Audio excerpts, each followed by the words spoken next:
दैनिक पोषण फादर अरविंद के साथ। ख्रिस्त में मेरे प्यारे भाइयों एवं बहनों, आप सबों को जय यीशु। चिपकने वाली कृपा। कल्पना कीजिए कि आप यर्दन नदी के किनारे खड़े हैं।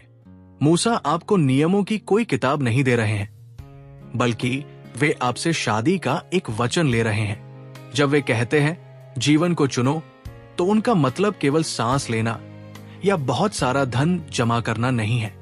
वे एक व्यक्ति की बात कर रहे हैं।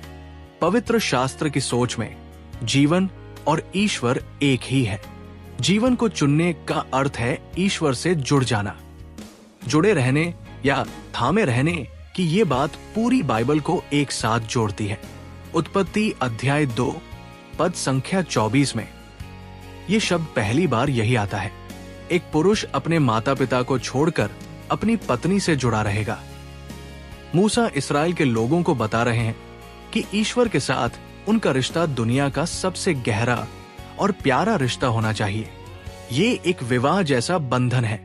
यूहन्ना अध्याय 15 पद संख्या 5 में हजारों साल बाद प्रभु यीशु इसी जुड़े रहने को समझाने के लिए एक अलग उदाहरण देते हैं। वे कहते हैं, मैं अंगूर की लता हूं और तुम डालियां हो। जैसे एक डाली सीधे लता से जुड़ी होती है ताकि उसे भोजन और शक्ति मिल सके, वैसे ही हमें भी परमपिता से जुड़कर रहना है। यहाँ एक गहरा रहस्य है।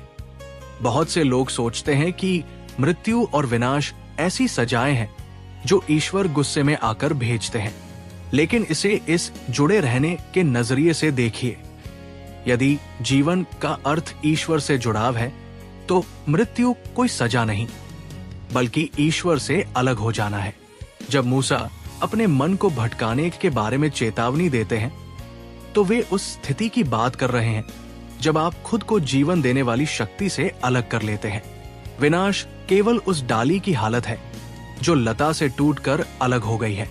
ईश्वर आपको मारने की धमकी नहीं दे रहे हैं। वे तो आपसे विनती कर रहे हैं कि आप उस एकमात्र सहारे को न छोड़ें जो आपको जीवित रखता है।